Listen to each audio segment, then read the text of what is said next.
अब आ गया है 2024 का फाइनल से पहले आखिरी मैच जो खेला जाना है राजस्थान रॉयल्स और हैदराबाद के बीच, और ये मुकाबला होने वाला है चेन्नई में।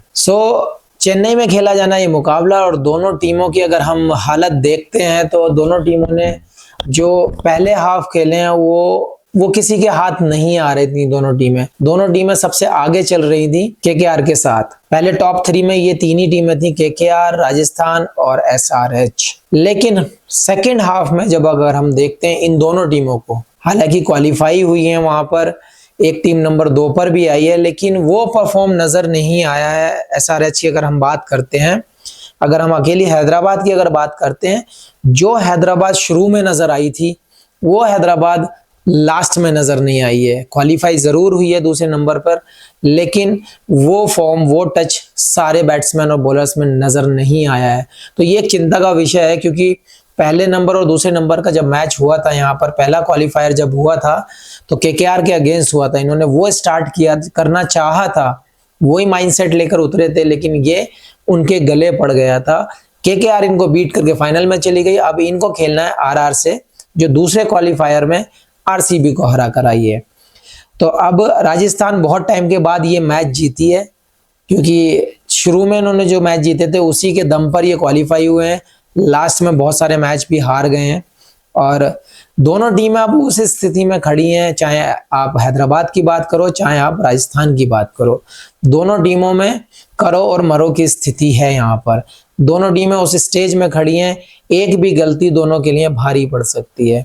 अगर दोनों की टीमों की अगर हम बात करें, पहले अगर हम हैदराबाद की अगर हम बात करते हैं, तो हैदराबाद की टीम को मुझे लगता है सेंसिबल बैटिंग करनी चाहिए।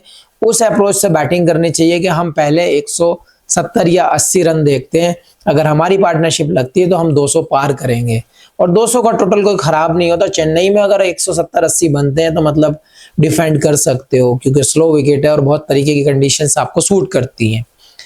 लेकिन अगर आपने वही अप्रोच रखी तो पता नहीं मैच में क्या होने वाला। अगर लगी तो आपके फेवर में, नहीं लगी तो राजस्थान के फेवर में।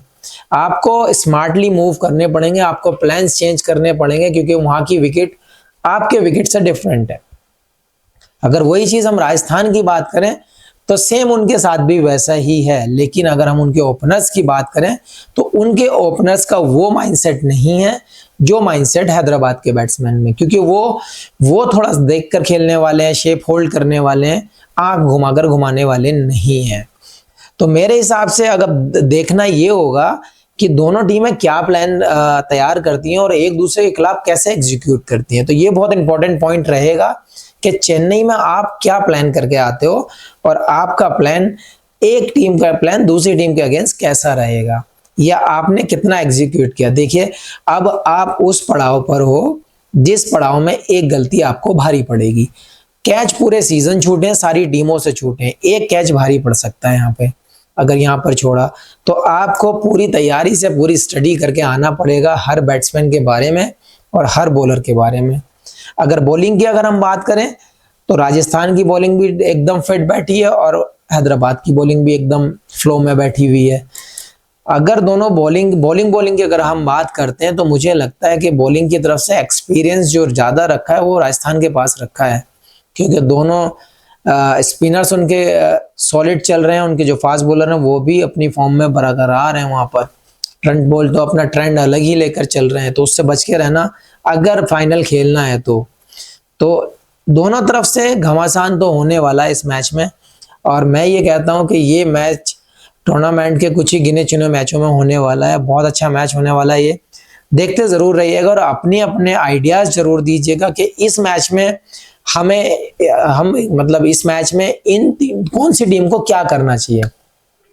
ये बहुत इंपॉर्टेंट पॉइंट रहेगा कि आप बताइए, क्या हैदराबाद को एग्रेसिव खेलना चाहिए या नॉर्मल खेलना चाहिए, या राजस्थान को एग्रेसिव खेलना चाहिए या नॉर्मल खेलना चाहिए, या कौन सी टीम किस पे भारी पड़ेगी, ये आप बताइएगा जरूर।